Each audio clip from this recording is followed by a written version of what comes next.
العليم من الشيطان الرجيم. بسم الله الرحمن الرحيم. اليوم أكملت لكم دينكم وأتممت عليكم نعمتي ورضيت لكم الإسلام دينا.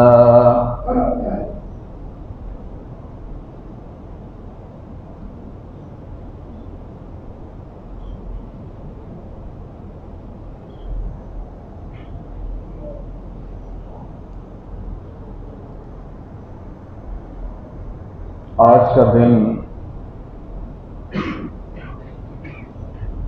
اللہ رب العالمین کے عظیم دنوں میں سے ایک عظیم ترین دن ہے. حج کا دن، جسے ہم یوم عرفہ کہتے ہیں، اور یہ اتنا عظیم دن ہے کہ اس دن اللہ رب العالمین اپنے بندوں پر فخر کرتا ہے، اپنے فرشتوں پر، کہ دیکھو میرے بندے کس انداز سے میری عبادت میں جٹے ہوئے ہیں، اور وہ کس انداز سے میری بندگی کر رہے ہیں.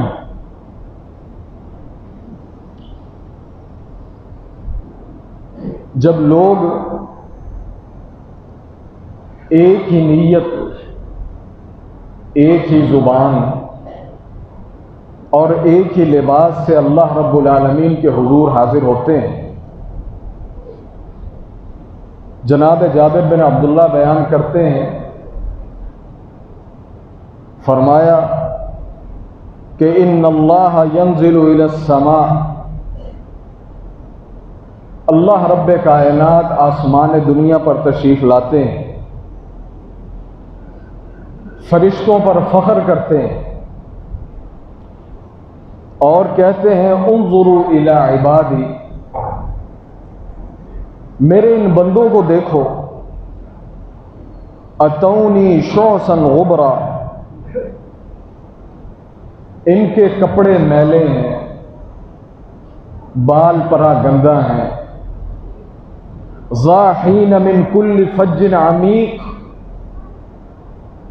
دنیا کے کونے کونے سے، دور دراز سے، بڑے دور کے لمبے سفر کر کر کے یہ آئے ہیں، اور یہ صرف مجھ سے میری رضا چاہتے ہیں، مجھ سے میری معافی چاہتے ہیں. اشہدکم انی قد غفرت لہم، میرے فرشتوں اس چیز کے گواہ ہو جاؤ میں نے ان تمام لوگوں کو معاف کر دیا. اور یہی وہ عظیم دن تھا جس دن اللہ رب العالمین کی عظیم ترین نعمت مکمل ہوئی. اور وہ عظیم ترین نعمت، سب سے بڑی نعمت، وہ اسلام کی نعمت ہے، وہ دین کی نعمت ہے، وہ قرآن کی نعمت ہے، اللہ کے رسول صلی اللہ علیہ وآلہ وسلم کے صحابہ کی بیان کردہ احادیث کی نعمت ہے. وہ نعمت ہے جو دین کی صورت میں ہمیں ملی، اور یہی وہ نعمت ہے جو انسان کو انسان بناتی ہے. یہ وہ نعمت ہے جو انسان کو اس کا اپنا مقام اس کے سامنے رکھتی ہے. یہ وہ نعمت ہے جو انسان کو شیطان بننے سے روکتی، اور یہ وہ نعمت ہے جو انسان کو اس دنیا میں رب کا محبوب بناتی ہے. اور یہی وہ اسلام نعمت تھی جو انسان کو ظاہراً بھی خوبصورت بناتی ہے اور باطناً بھی خوبصورت بناتی ہے. یہ اتنی بڑی نعمت، اللہ اکبر. اور اگر یہ نعمت نہ ہو، اگر یہ نعمت نہ ہوتی تو پھر ہمارا حشر بھی ان قوموں سے کوئی زیادہ بعید، کوئی زیادہ دور نہ ہوتا کہ جو بالکل جانوروں کی سی زندگی گزارتے،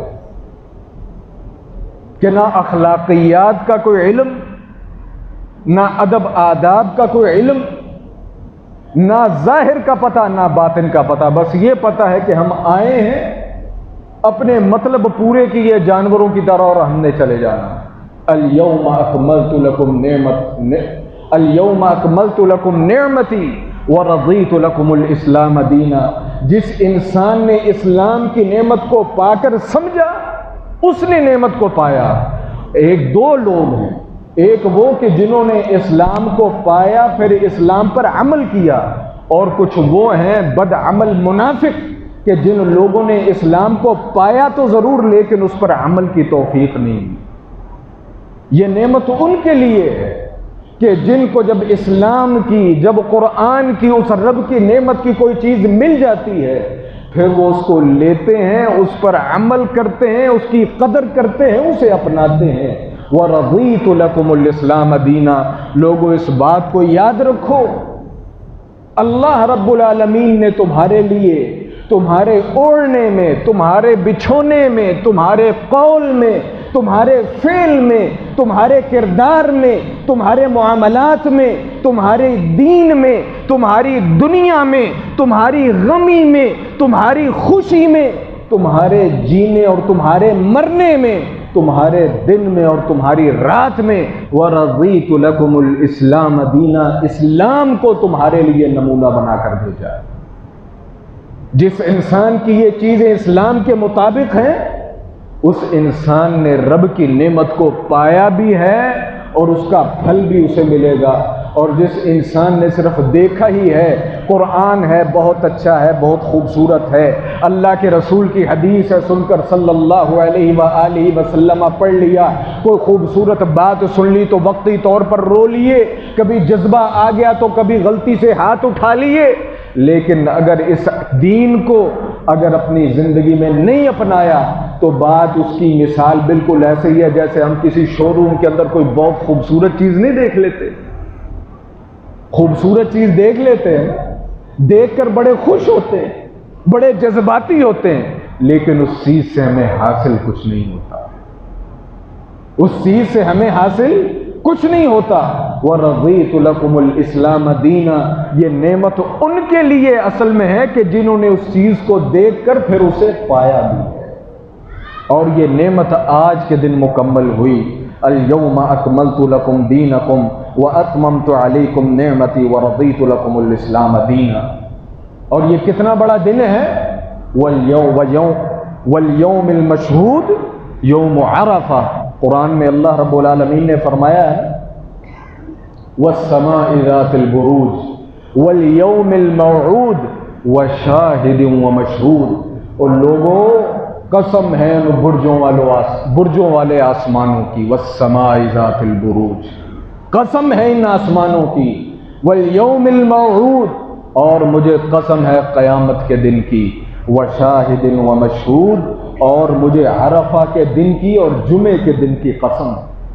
یہ اتنے عظیم دن ہیں کہ رب جمعے کی قسم اٹھاتا ہے، رب عرفہ کے دن کی قسم اٹھاتا ہے، اور ہم ہیں کہ ہمیں ان چیزوں کا احساس نہیں کہ ان چیزوں کی عظمت کتنی، ان کا مقام کتنا ہے، ان کا مرتبہ کتنا ہے، ان کا وزن کتنا ہے۔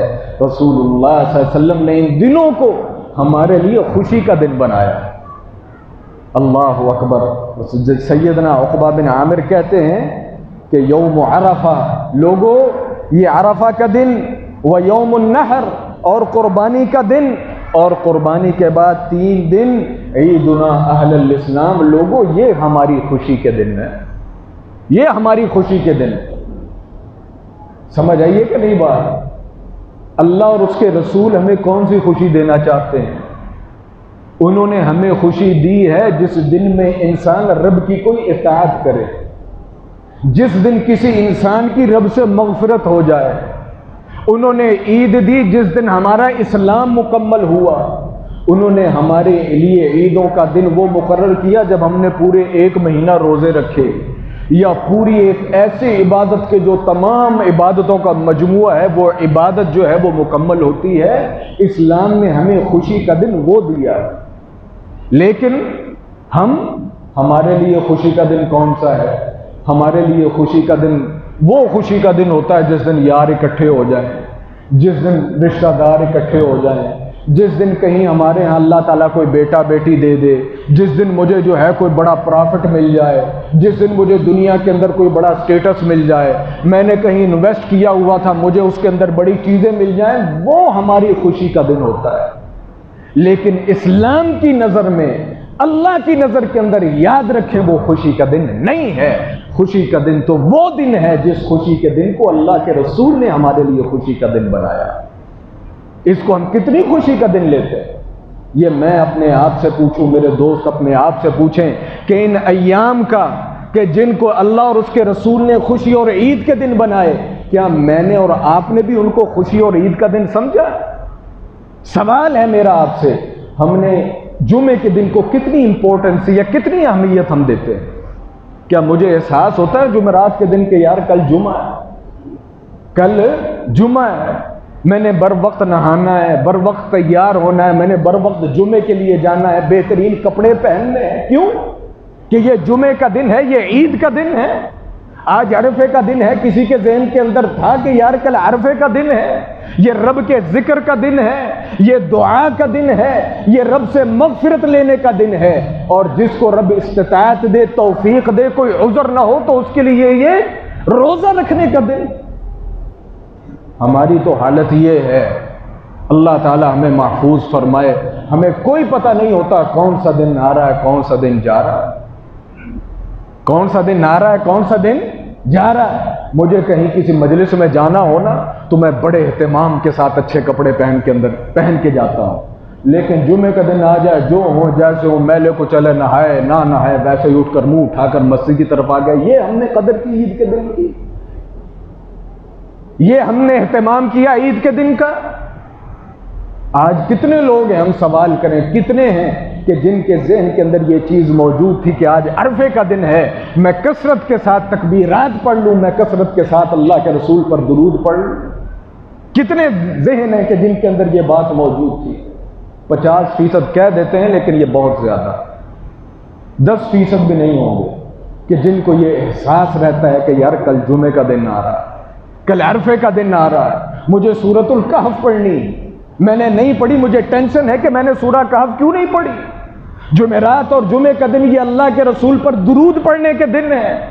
کس کو ہے جس کو یہ ٹینشن ہوئی ہو کہ یار میں نے کتنی مرتبہ درود پڑھا؟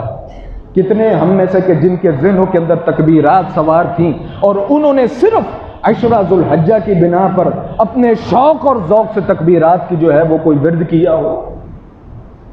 میرے بھائیوں، ہم نے جن چیزوں کو خوشیاں بنا رکھا ہے وہ خوشیاں نہیں ہیں، وہ غم ہیں، وہ پریشانیاں ہیں، وہ دنیا کی ٹینشنیں ہیں، وہ دنیا کے عذاب ہیں۔ خوشیاں وہ ہیں جو اللہ اور اس کے رسول نے ہمیں خوشیاں دی۔ رسول اللہ صلی اللہ علیہ وسلم نے فرمایا، لوگو تمہارے لیے عرفے کا دن خوشی کا دن ہے، تمہارے لیے قربانی کا دن خوشی کا دن ہے، تمہارے لیے قربانی کے بعد جو 3 دن ایام تشریق ہیں وہ خوشی کے دن ہیں۔ اور خوشی کس چیز کی؟ کہ نمازیں نہ پڑھو، جھوٹ اور فراڈ کرو، بازاروں کے اندر کے کہنے کا مقصد لوگوں کے ساتھ عید کے دن ہے، بزنس چل رہا ہے، لوگوں کے ساتھ دھوکے کرو اور جتنی کمائی ہو سکتی ہے کر لو۔ نہیں، خوشی کا دن اس وجہ سے ہے کہ اس دن رب العالمین جتنے لوگوں کی مغفرت کرتا ہے نا، پورے سال کے اندر ایسا کوئی دن نہیں آتا۔ یہ خوشی کا دن کہ ہماری جان جو ہے یہ جہنم سے چھوٹتی ہے۔ رسول اللہ صلی اللہ علیہ وسلم نے فرمایا کہ صیام یوم عرفہ، لوگوں جو عرفے کے دن کا روزہ ہے، احتسب علی اللہ، مجھے اللہ پر یقین ہے کہ یکفر السنۃ الماضیہ والباقیہ، یہ 2 سالوں کے گناہوں کا کفارہ بن جاتا ہے۔ جو انسان رکھ سکتا ہو، کوئی عذر نہ ہو، کوئی بیماری، کوئی تکلیف نہ ہو، کوئی پریشانی نہ ہو، اسے یہ روزہ ضرور رکھنا چاہیے۔ ہاں، اس میں کوئی شک نہیں کہ یہ فرض نہیں، یہ فرض نہیں ہے، یہ ایک اضافی ہے جو رکھتا ہے فبیہا ونعم، اور ہر انسان کو یہ رکھنا چاہیے۔ اور اس دن کا سب سے بہترین عمل کیا ہے؟ بہترین عمل کیا ہے؟ خیر الدعاء دعاء یوم عرفہ، رسول اللہ صلی اللہ علیہ وسلم نے فرمایا دعاؤں کے بڑے موقع، تہجد کا موقع دعا کا ہے، نمازوں کے بعد موقع دعا کا ہے، عیدوں کے دن عید کے دن جو اجتماعی دعا ہے وہ موقع دعا کا ہے، لیکن خیر دعا جو بہترین دعا کے دن ہے نا، ان میں ایک دعا یوم عرفہ کی دعا بھی، یوم عرفہ کے دن دعا بہترین موقع ہے دعا کا۔ وَخَيْرُ مَا قُلْتُ أَنَا وَالنَّبِيُّونَ مِن قَبْلِي، اور سب سے بہترین ذکر اور ورد جو میں نے کیا میں کرتا ہوں اور مجھ سے پہلے انبیاء کرتے رہے عرفے کے دن، وہ کیا ہے؟ لا الہ الا اللہ وحدہ لا شریک لہ لہ الملک ولہ الحمد وہو علی کل شیء قدیر۔ وہی تکبیر جو ان تمام 10 دنوں کے اندر ہیں، اس دن کا یہ خاص ذکر ہے، لا الہ الا اللہ وحدہ لا شریک لہ لہ الملک ولہ الحمد وہو علی کل شیء قدیر۔ اور عرفے کا دن کس وجہ سے عظیم ہے کہ یہ حج کا دن، اور حج وہ 8 تاریخ سے شروع ہو کر 13 تک جاتا ہے، لیکن اس کی جو بنیاد اور جو اس کی اساس ہے وہ عرفے کا دن ہے۔ رسول اللہ نے فرمایا الحج عرفہ، آگے پیچھے کے جو دن ہیں وہ آگے پیچھے ہو گئے، کوئی بندہ لیٹ ہو گیا نہیں پہنچ سکا، بعد میں جلدی چلا گیا، لیکن جس نے عرفے کے دن کو نہیں نہ پایا اس نے حج کو ہی نہیں پایا۔ انسان 8 کو نہیں جا سکا، سیدھا عرفے کے میدان کے اندر پہنچ گیا، رسول اللہ نے فرمایا اس کا حج ہو گیا۔ یہ اساس ہے حج کی۔ اور کس لیے؟ اللہ اکبر، یہ وہ دن تھا جس دن اللہ کے رسول صلی اللہ علیہ وآلہ وسلم نے پوری کائنات کے لیے، پوری امت کے لیے وہ کلمات ارشاد فرمایا کہ جو کلمات پورے اسلام کا نچوڑ بن جاتے ہیں، جو کلمات پورے اسلام کا نچوڑ بن جاتے ہیں۔ اور اگر کوئی انسان ذاتی طور پر، اگر کوئی معاشرہ مجموعی طور پر ان چیزوں کو اپنا لے تو خیر اور برکت اس کا مقدر بن جاتی ہے۔ آپ کو پتہ ہے کہ جب کسی انسان کا آخری وقت ہو یا آخری ایام ہو یا کوئی اس قسم کا معاملہ ہو، اس وقت جو وہ بات کرتا ہے اس بات کی سب سے زیادہ اہمیت ہوتی ہے، اور ہر انسان اس چیز کا لحاظ رکھتا ہے، پاس رکھتا ہے کہ یار ابا جی نے، اماں جی نے، ہمارے بزرگ نے مرتے ہوئے یہ بات کی تھی، میں پوری دنیا چھوڑ سکتا ہوں لیکن اپنے بزرگ کی یہ بات نہیں چھوڑ سکتا، اس نے مرتے ہوئے یہ بات کی تھی۔ ایسا ہے کہ نہیں؟ ہم لاج رکھتے ہیں کہ نہیں بڑوں کی باتوں؟ یہ وہ باتیں ہیں جو اللہ کے رسول صلی اللہ علیہ وسلم نے اپنی اس وقت کی موجود تمام جو امت وہاں موجود تھے، صحابہ جو موجود تھے، اللہ کے رسول صلی اللہ علیہ وسلم نے بات ہی یہاں سے شروع کی۔ فرمایا میرے صحابہ، ویسے تو ہر وقت صحابہ ساتھ رہتے، اللہ اکبر، فَإِنِّي لَا أَدْرِي لَعَلِّي لَا أَحُجُّ بَعْدَ حَجَّتِي هَٰذِهِ، میرے صحابہ آج تم میرے ساتھ موجود ہو، جہاں جہاں سے آ سکتے تھے سب آئے ہو، اس بات کو یاد رکھو، ہو سکتا ہے کہ آئندہ کسی حج کے موقع پر تم محمد رسول اللہ کو اپنے درمیان نہ دیکھو۔ یہ بات کس لیے کی؟ تاکہ غور سے اسے سنیں، تاکہ لوگ غور سے اسے سنیں، لعلی لا احج بعد عامی ھذا، ہو سکتا ہے کہ محمد صلی اللہ علیہ وآلہ وسلم دوبارہ یہ حج نہ کر سکے۔ اور فرمایا فوالذی نفسی بیدہ، جناب عبداللہ بن عباس کہتے ہیں اللہ کی قسم، اس ذات کی قسم جس کے ہاتھ میں میری جان ہے، انہا لوصیتہ الی امتہ، جو خطبہ حجۃ الوداع ہے یہ اللہ کے رسول صلی اللہ علیہ وسلم کی وصیت ہے جو آپ نے اپنی امت کے لیے کی۔ جیسے ہم وصیتیں نہیں سنبھال کے رکھتے، یہ فلاں نے وصیت کی ہے جی، اس سے ہیر پھیر نہیں ہو سکتا۔ محمد رسول اللہ صلی اللہ علیہ وآلہ وسلم نے بھی ہمیں حجۃ الوداع کے موقع پر وصیتیں فرمائیں، اور بڑے پیار کے ساتھ رسول اللہ صلی اللہ علیہ وسلم نے یہ باتیں بیان فرمائیں۔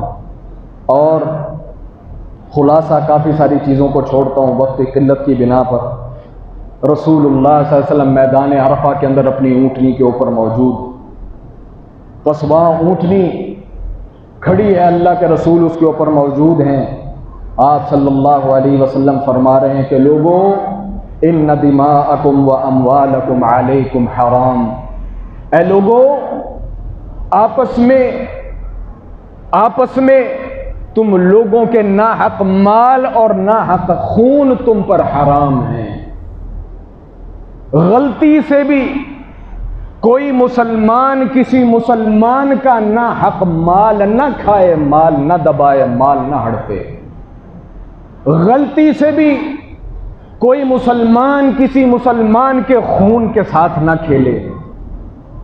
اور یہ کتنا عظیم ہے، جیسے تمہاری نظر میں اس عرفہ کے دن کی عظمت ہے نا، بالکل اسی عظمت کی طرح، اس شہر کی عظمت کی طرح، اور الا کل شیء من امر الجاہلیت تحت قدمی موضوع، جاہلیت کی جتنی رسمیں ہیں، جتنے معاملات ہیں جو اسلام کے مخالف ہیں، اسلام نے ان کو رد کر دیا ہے، وہ تمام کے تمام میرے پاؤں کے نیچے ہیں۔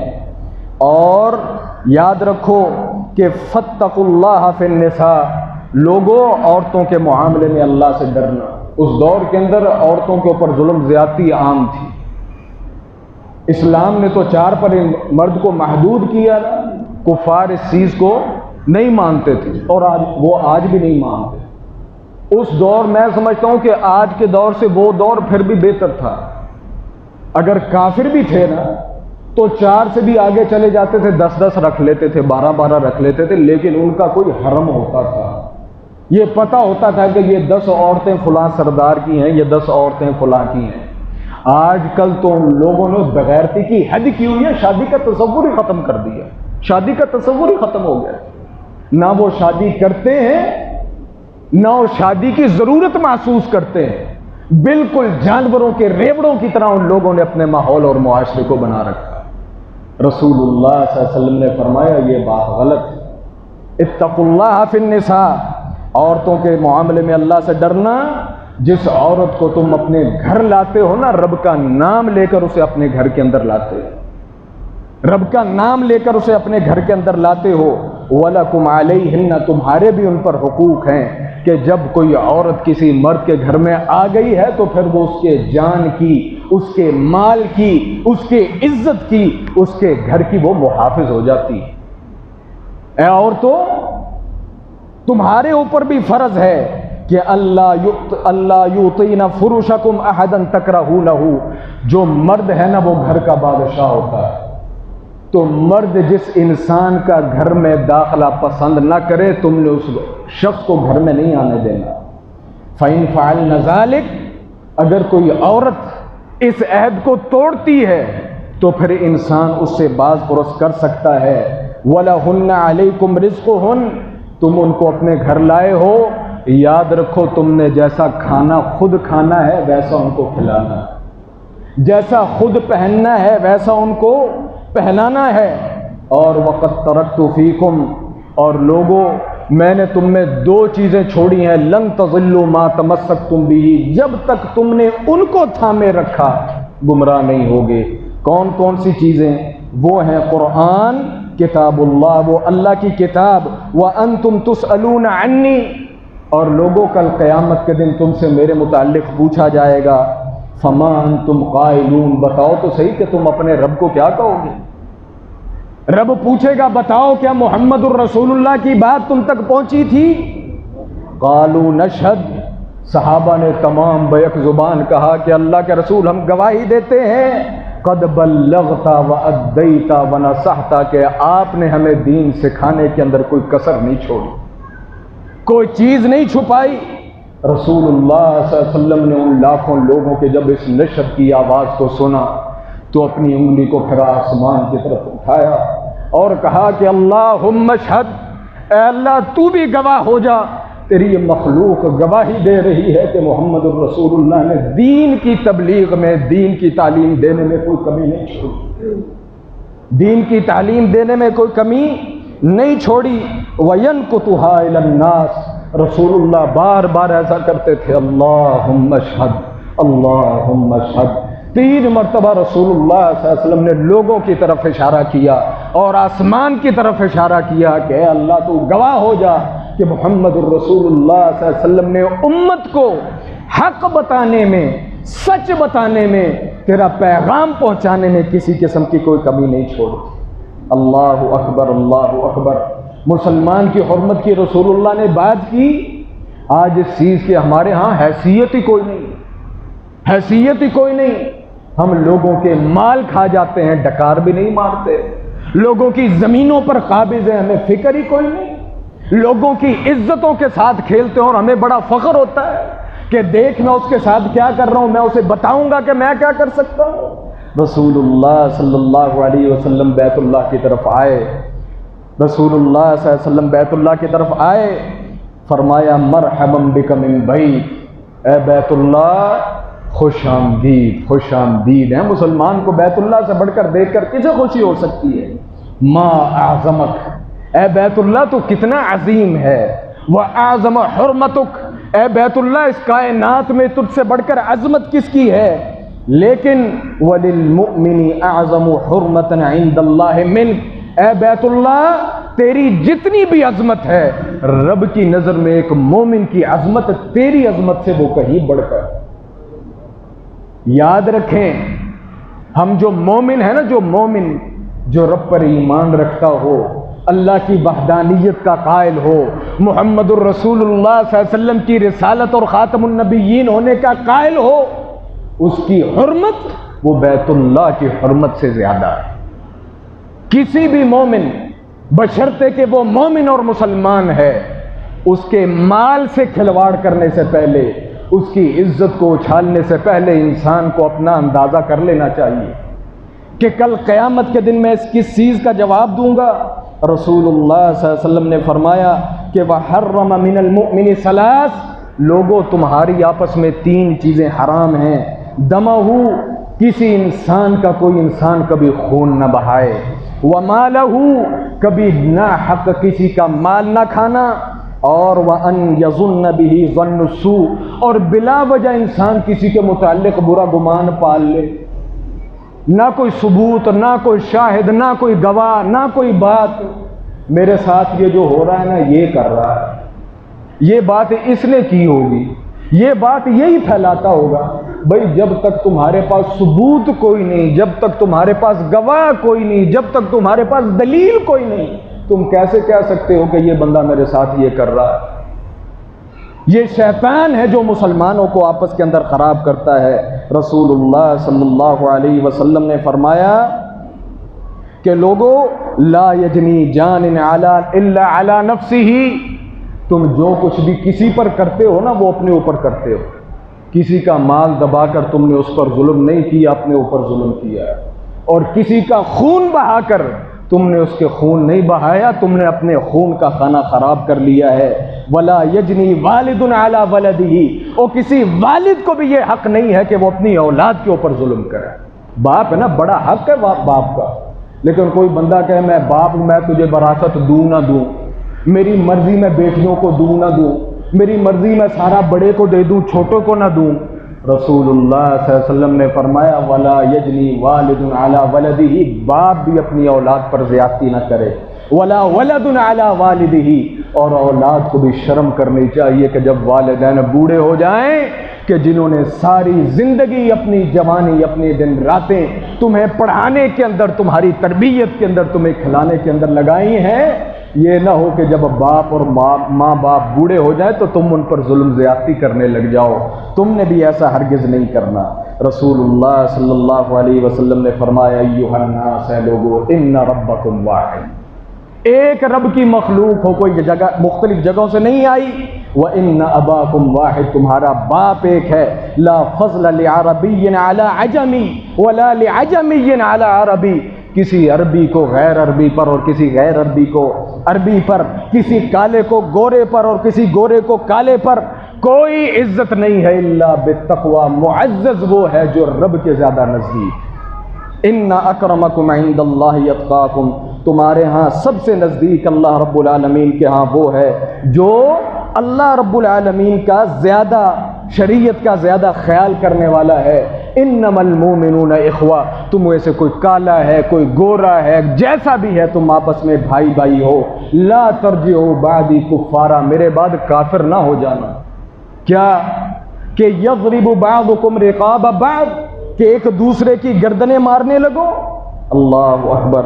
رسول اللہ صلی اللہ علیہ وسلم نے پھر آگے عورتوں کے متعلق فرمایا کہ استوصوا بالنساء خیرا، عورتوں کا ضرور خیال رکھنا، فإنہن عندکم عوان، رب نے عورتوں کو اس دنیا میں تمہارے ماتحت کیا ہے، لیس تملکون منہن شیئا غیر ذالک، یاد رکھو کہ وہ تمہاری تابع ہیں، تم ان کے مالک نہیں ہو۔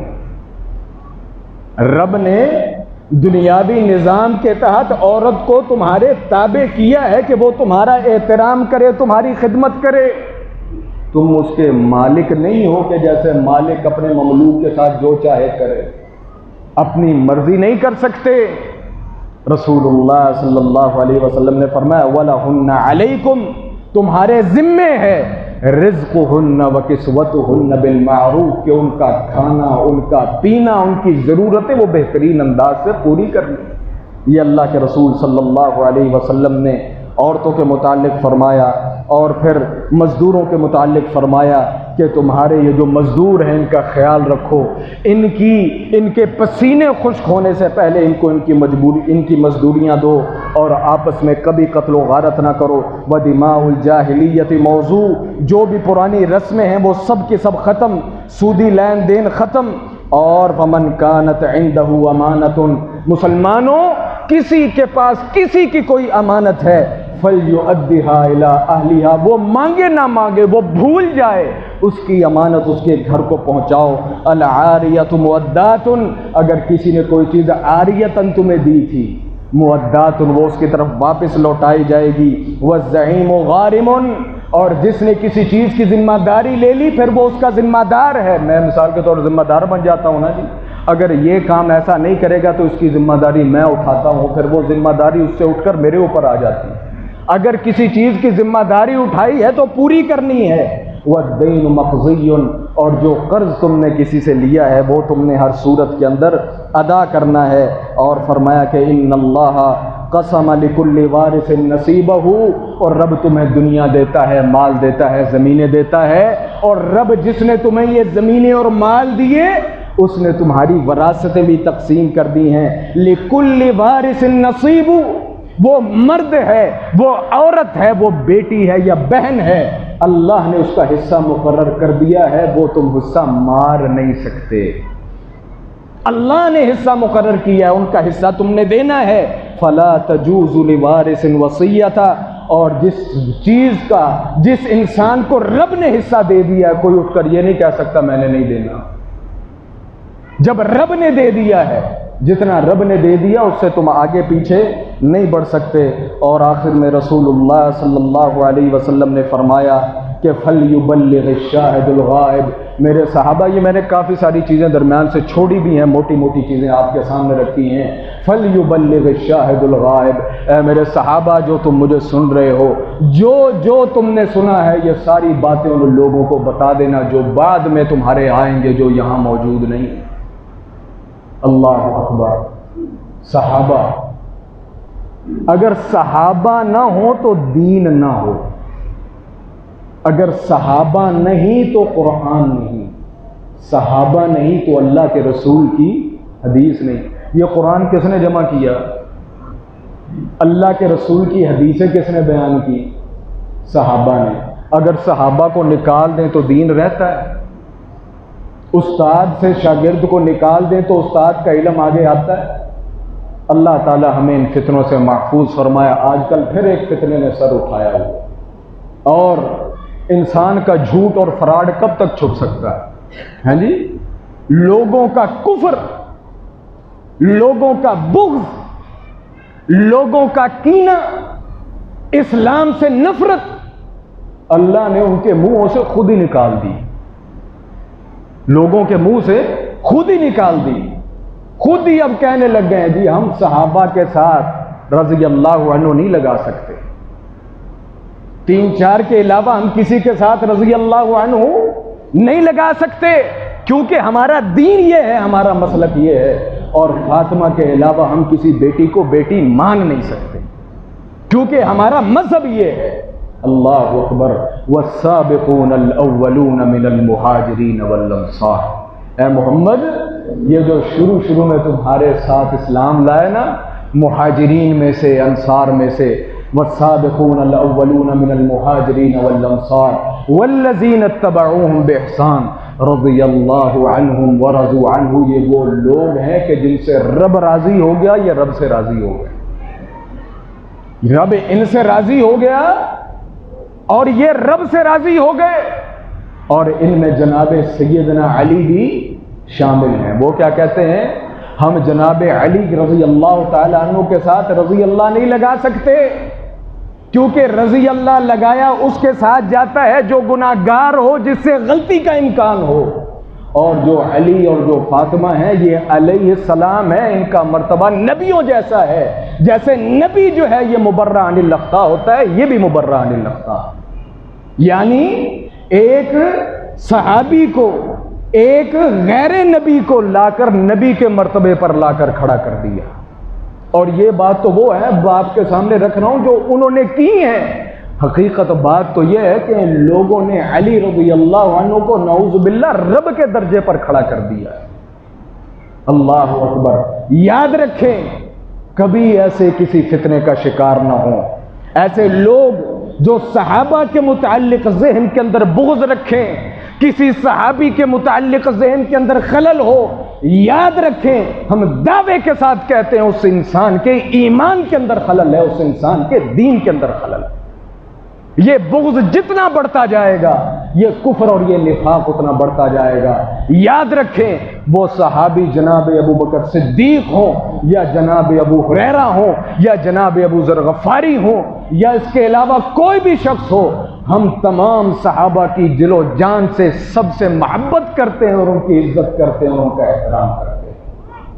اگر کسی سے کوئی غلطی ہوئی، کسی کا کوئی مسئلہ تھا، تو وہ تلک امت قد خلت لہا ما کسبت ولکم ما کسبتم، امت تھی گزر گئی، جس نے اچھا کیا وہ بھی پائے گا، جس نے برا کیا وہ بھی پائے گا۔ اور ان غلطیوں، وہ غلطیاں بھی رب کی حکمت سے کبھی خالی نہیں تھی، یہ بات یاد رکھیں۔ وہ غلطیاں بھی رب کی حکمت سے خالی نہیں تھی۔ اب رب کی کیا حکمت ہے یہ رب ہی جانتا ہے، لیکن ہم اپنے دل کے اندر، ہمارا ایمان دنیا سن لے، ہم اپنے دل کے اندر کسی صحابی کے متعلق ایک ذرہ رائی برابر بھی کوئی شک، کوئی شبہ، کوئی کینہ اور کوئی وزن محسوس نہیں کرتے۔ وہ بڑا صحابی تھا، وہ چھوٹا صحابی تھا، چاہے اس نے اپنی ساری زندگی جناب ابو بکر کی طرح رسول اللہ کے ساتھ گزار دی، یا جس نے کبھی دور سے اللہ کے رسول کو دیکھا تھا۔ وہ جتنے بھی صحابہ ہیں، ہم ان کے پاؤں کی خاک بھی نہیں ہیں، اور ہم ان کا اپنی جان اور اپنے مال سے بڑھ کر ان کا احترام کرتے ہیں، ان کی عزت کرتے ہیں، اور ان کے لیے وہی الفاظ استعمال کرتے ہیں، رضی اللہ عنہم ورضوا عنہ۔ اور اللہ کے رسول صلی اللہ علیہ وآلہ وسلم یہ خاتم النبیین ہیں۔ اللہ کے بعد اگر اس دنیا میں کوئی ہستی ہے تو وہ صرف محمد الرسول اللہ ہے، اور اس کے بعد جتنے بھی لوگ ہیں، جتنے بھی لوگ ہیں، وہ سب محمد الرسول اللہ سے نیچے ہیں۔ اگر محمد الرسول اللہ نبی ہونے کے جس انداز سے وہ معصوم عن الخطا تھے، محمد الرسول اللہ کے علاوہ کوئی بھی وہ معصوم عن الخطا نہیں تھا۔ وہ چاہے جناب سیدنا علی ہوں، وہ چاہے جناب فاطمہ ہوں، یا کوئی اور ہوں، کوئی بھی محمد الرسول اللہ کے مقام کو نہیں پہنچ سکتا۔ وہ مقام چاہے میں اور آپ دیں، جیسے انہوں نے دے دیا کہ علی کے ساتھ بھی وہی لفظ آئیں گے، کیونکہ علی کا بھی سٹیٹس وہی ہے جو محمد الرسول اللہ کا ہے، نعوذ باللہ۔ یا چاہے کوئی اپنے منہ سے یہ دعویٰ کر دے، اور جو انسان اپنے منہ سے دعویٰ کرے اس کا حشر آپ نے پشاور ہائی کورٹ کے اندر غالباً دیکھ ہی لیا۔ ایسے لوگوں کا یہی علاج ہے۔ جب حکومتیں یہ غیروں کے ایجنڈوں پر چلنے لگیں، ہر انسان کے سامنے ذاتی مفادات آ جائیں، جہاں پھر جج بکنے لگیں، جہاں وکیل پھسلنے لگیں، جہاں پولیس رشوت خور ہو جائے، جہاں ایرا غیرہ چھوٹا موٹا افسر بھی بغیر رشوت کے کام نہ کرے، حکومت ہر چیز کو دیکھے لیکن کسی چیز کا علاج نہ کرے، پھر یاد رکھیں، پھر عدالتیں لوگ اپنے ہاتھ میں لے کر خود فیصلے کرنے لگ جاتے ہیں، پھر حکومتیں نہیں رہا کرتی، پھر ملکوں کے اندر فساد ہو جاتا ہے، قومیں تباہ ہو جاتی ہیں۔ ہمارے حکمرانوں کو ہوش کے ناخن لینے کی ضرورت ہے۔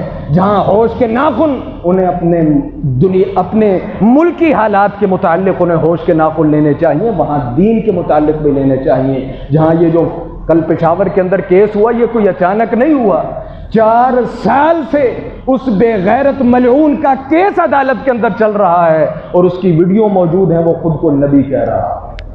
مسلمان ملک کے اندر، مسلمان اسلامی جمہوریہ پاکستان کی عدالت کے اندر 4 سال سے کیس موجود ہے کہ ایک نبی، ایک شخص ایک بغیرت اور ملعون نبی ہونے کا دعوے دار ہے، اور 4 سال سے فیصلہ نہیں ہو رہا۔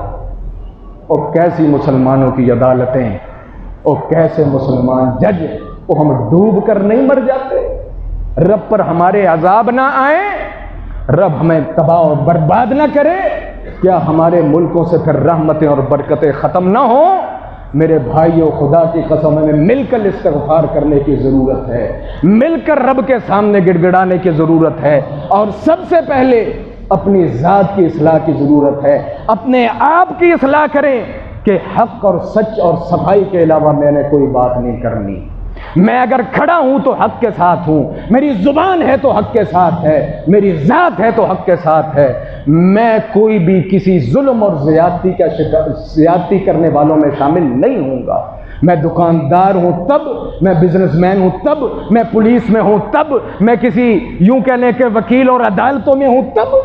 میرے بھائیو، اپنے آپ کو ظلم سے بچائیں۔ رسول اللہ نے ایسے نہیں فرمایا الظلم ظلمات، انسان ظلم ایک کرتا ہے لیکن وہ بے شمار اندھیروں کی صورت میں اس کے سامنے آتا ہے۔ ہمارے مسلمان حکمرانوں کو، اسلامی جمہوریہ پاکستان کے حکمرانوں کو اور ججوں اور عدالتوں کو ہوش کے ناخن لینے کی ضرورت ہے۔ اللہ تعالیٰ سے دعا ہے رب العالمین ہمیں اچھے حکمران نصیب فرمائے، رب العالمین ہمیں اچھے حکمران اور اچھے افسران نصیب فرمائے جو عدل کی بات کرنے والے ہوں، حق کی بات کرنے والے ہوں، سچ کی بات کرنے والے ہوں، اور سب سے بڑھ کر دین اور اسلام کی غیرت کی بات کرنے والے ہوں۔ اور کچھ نہ ہو، دین اسلام کی غیرت ہی ہو نا تو سب کچھ ہے۔ اور جہاں انسان یاد رکھیں، جس سے سب سے بڑی جو غیرت ہے نا وہ دین اور اسلام کی غیرت ہوتی ہے، اور جس انسان کے اندر دین کی غیرت نہ ہونا، یہ آنکھ بند کر کے میری بات اپنے ذہنوں میں بٹھا لیں، جس انسان کے دل میں دین اور اسلام کی غیرت نہیں، وہ دنیا کا سب سے بے غیرت انسان ہے۔ وہ علیحدہ بات ہے کہ ہمیں اس کی بغیرتی نظر آئی یا نہ آئی۔ اور جسے اپنے رب کی غیرت نہیں، جسے اپنے رسول کی غیرت نہیں، اور جسے اپنے رب کی شرم نہیں، جسے اپنے رسول کی شرم نہیں، وہ میری تیری شرم کرے۔ یاد رکھیں، سب سے بڑی غیرت اسلام کی غیرت ہے، اور اللہ کے رسول نے، بات لمبی ہو رہی ہے معذرت خواہ ہوں، اپنے صحابہ میں قوموں کی غیرت پیدا نہیں کی۔ خطبہ حجۃ الوداع میں رسول اللہ نے کیا فرمایا؟ لوگو، جاہلیت کے خون چھوڑ دو، جاہلیت کے خون جو ہوا سو ہوا، کسی نے مارا، کسی نے 2 مارے، کسی نے، چھوڑو۔ سب سے پہلے میں اپنے قوم کے، اپنے قبیلے کا خون معاف کرتا ہوں، مجھے اس خون سے کوئی لینا دینا نہیں۔ لیکن دین کے متعلق رسول اللہ صلی اللہ علیہ وسلم نے لوگوں کے اندر غیرت پیدا کی کہ دین کی غیرت پیدا کرو۔ وہ صحابیہ کا واقعہ میں نے آپ کے سامنے رکھا کہ جس نے اپنے بیٹے کو پڑھایا لکھایا، ایسا شہسوار، علم بھی، عمل بھی، جسم بھی، قد بھی اور کاٹھ بھی، اس مقام پر پہنچا کہ اللہ کے رسول نے اسے پھر سفیر بنا دیا۔ اور آپ کو پتہ ہے کہ ملکوں کا سفیر کوئی عام انسان نہیں ہوتا، وہ اپنے علم، عقل، شعور، نالج، اس نے جا کر غیروں سے باتیں کرنی ہوتی ہیں، غیروں سے آنکھیں ملانی ہوتی ہیں، اس نے سانپ بھی مارنا ہوتا ہے اور لاٹھی بھی بچانی ہوتی ہے، کوئی للو انسان نہیں ہوتے۔ اللہ کے رسول نے اسے سفیر بنا کر بھیج دیا۔ قیصر و کسریٰ جیسے کہ دن کا دنیا پر طوطی بولتا تھا، جب وہ یہاں پہنچ کر جا کر اس نے رسول اللہ صلی اللہ علیہ وسلم کا پیغام دیا۔ جب انسان کا تکبر حد سے بڑھ جائے نا، پھر انسان بڑی چوڑے مارتا ہے۔ یہ پوری دنیا کا اس وقت سے قانون ہے، کچھ بھی ہونا، سفیروں کو قتل نہیں کیا جاتا، سفیروں کو قتل نہیں کیا جاتا۔ اس کا کیونکہ تکبر بڑا ہوا تھا، دنیا پر حکومتیں، یہ عرب کا چرواہ، یہ پیغام مجھے بھیجتا ہے کہ اسلم تسلم۔ اس نے آؤ دیکھا نہ تاؤ دیکھا، اس نے اشارہ کیا، کیا ہوا؟ فوراً پیچھے سے نیزہ آیا اور آر پار ہو گئے، آر پار ہو گیا۔ یہ کوئی بڑی بات نہیں، نیزے تو آر پار ہوتے رہتے تھے، لیکن وہ لفظ جو بے ساختہ اس نوجوان کے منہ سے نکلے وہ کیا تھے؟ فزت ورب الکعبہ، رب کعبہ کی قسم میں کامیاب ہو گیا۔ اس نے کون سی مال و دولت حاصل کی تھی، اس نے کون سا اسٹیٹس حاصل کیا تھا، اور کون سی زمینیں اس کے نام لگ گئی تھیں؟ اس کے نام اگر لگی تھی تو صرف وہ دین کی غیرت تھی کہ اگر میری جان نکلی ہے تو وہ اللہ کے رسول صلی اللہ علیہ وسلم کے حکم کے مطابق اس رستے پر چلتے ہوئے نکلی۔ فزت ورب الکعبہ۔ اور یہیں پر بس نہیں، اکیلا بیٹا تھا اپنی ماں کا۔ اللہ اکبر، اللہ کے رسول صلی اللہ علیہ وسلم، آخر انسان پریشان تو ہوتا ہے۔ اللہ کے رسول نے اس کی ماں کو بلایا، بڑی بنا کر اللہ کے رسول نے بات کی، اور آخر میں بات کی کہ بی بی بات یہ ہے، میں نے تیرے بیٹے کو بھیجا لیکن افسوس یہ ہے کہ تیرا بیٹا واپس، اب وہ واپس نہیں آئے۔ اس ماں کا جواب یہ تھا، اللہ کے رسول میں نے اسے اسی دن کے لیے تیار کیا۔ اللہ، یہ دین کی غیرت ہے، یہ دین کی حمیت ہے۔ اور پھر جب کسی قوم میں دین کی غیرت اور حمیت پیدا ہو جائے نا، ان کے پاس کھانے کے لیے کھانا نہ ہو، پینے کے لیے پانی نہ ہو، لیکن خدا کی قسم وہ روم اور فارس کی طاقتوں کو اپنے گھوڑوں کی ٹاپوں سے روند کر دنیا کی ایک طرف سے دوسری طرف نکل جایا کرتے۔ کیوں؟ کہ جو غیرت ان کے پاس ہے، اصل میں غیرت ہی تو وہ غیرت ہے۔ ہماری کون سی غیرت ہے؟ میں نے اپنی قوم کی غیرت پالی ہوئی ہے، ہاں جی، میں فلاں ہوں، ایسی کہ تیسے کوئی ہماری قوم پر بات کر جائے، ایسی کی تیسی کو میری بھائی کو کوئی بات کر جائے، ایسی کی تیسی کوئی ہماری عورت پر نظر اٹھا جائے، ایسی کی تیسی کوئی ہمارے علاقے کے اندر آ جائے۔ ہم نے یہ چھوٹی چھوٹی غیرتیاں پالی ہوئی ہیں، غیرتیاں ہی کہیں گے نا، جن کی کوئی حیثیت ہی کوئی نہیں۔ اور کتے کی موت مر جاتے ہیں، کوئی قوم کے لیے کتے کی موت مر گیا، کوئی کسی جھوٹی نا کے لیے کتے کی موت مر گیا، کوئی 1 انچ زمین کے لیے کتے کی موت ہی ہے نا، بلا وجہ کھڑا ہو گیا، نہ کوئی حق تھا نہ کوئی بات تھی۔ اور بات تو یہ ہے کہ انسان مرے تو پھر دین کی غیرت کے لیے مرے، اور انسان کو ضرب لگے تو پھر دین کی غیرت کے لیے لگے، اور انسان کو آنچ آئے تو دین کی وجہ سے آئے۔ اسی انسان پر اگر کوئی آفت آئے تو دین کی وجہ سے آئے۔ کوئی انسان رب کو یہ کہنے جوگا تو ہو، میرے مولا یہ جو مصیبت مجھ پر آئی ہے میری ذاتی نا کی وجہ سے نہیں آئی، یہ تیرے قرآن اور تیرے محمد الرسول اللہ کی شان کی وجہ سے آئی۔ اور یہ غیرتیں پیدا کرو، یہ کیا ہم نے چھوٹی چھوٹی غیرتیں پیدا کی ہوئی جن کی حیثیت ہی کوئی نہیں۔ محمد الرسول اللہ صلی اللہ علیہ وسلم نے جو وصیت کی، اس وصیت کو اپنی زندگی میں شامل کر لیں۔ ایک دوسرے کے مال، ایک دوسرے کی جانیں، ایک دوسرے کی عزتیں حرام علیکم، لوگوں تم پر حرام ہے۔ اگر کوئی غیرت ہے تو وہ اسلام کی غیرت ہے، دین کی غیرت ہے۔ اللہ رب العالمین ہمارے اس ملک پاکستان کو تمام کفار، یہود اور منافقین سے محفوظ فرمائے، شیاطین سے محفوظ فرمائے۔ ہر وہ انسان جس مرضی قوم قبیلے سے ہے، اگر وہ ہمارے پیارے ملک پاکستان، ہمارے محمد رسول اللہ صلی اللہ علیہ وسلم کی ختم نبوت اور ہماری توحید اور رسالت اور صحابہ کے مخالف ہے، میرے مولا اس کو تو تباہ کر دے، میرے مولا تو اس کو برباد کر دے، میرے مولا ان کے شروں کو ان کے اوپر لوٹا دے، میرے مولا ان کے سروں کے اندر خاک ڈال دے، میرے مولا پوری دنیا کے اندر، ملک پاکستان کے اندر جہاں بھی کوئی انسان جس شکل و صورت میں جہاں بھی کوئی ملک پاکستان کے تحفظ کے لیے موجود ہے، یہاں عدل و انصاف کے لیے لڑ رہا ہے، اس کی اصلاح کے لیے بات کر رہا ہے، اور وہ اسلام، قرآن، محمد الرسول اللہ صلی اللہ علیہ وسلم کی ختم نبوت اور صحابہ کے لیے، میرے مولا وہ کہیں بھی کسی انداز سے مصروف عمل ہے، میرے مولا تو اس کا پرسان حال ہو جا، میرے مولا اس کی حفاظت فرما، اس کے جان مال کی حفاظت فرما، اور ہر قسم کی آزمائشوں اور فتنوں سے محفوظ فرما۔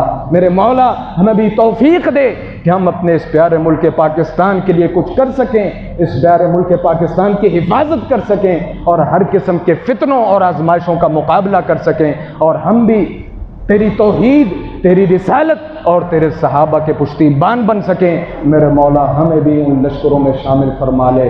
میرے مولا ہمیں بھی نبیین صدیقین اور شہداء کا صالحین کا ساتھ نصیب فرما۔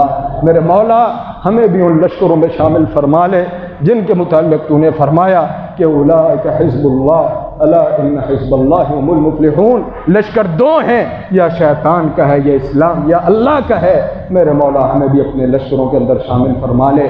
اگرچہ ہم نکمے ہیں میرے مولا، ہم سست ہیں، غافل ہیں، لیکن میرے مولا اپنے خاص عفو و کرم سے ہم پر بھی پردے ڈال دے اور ہمیں بھی اچھے لوگوں میں اور حزب اللہ میں شامل فرما۔ وآخر دعوانا ان الحمد للہ رب العالمین۔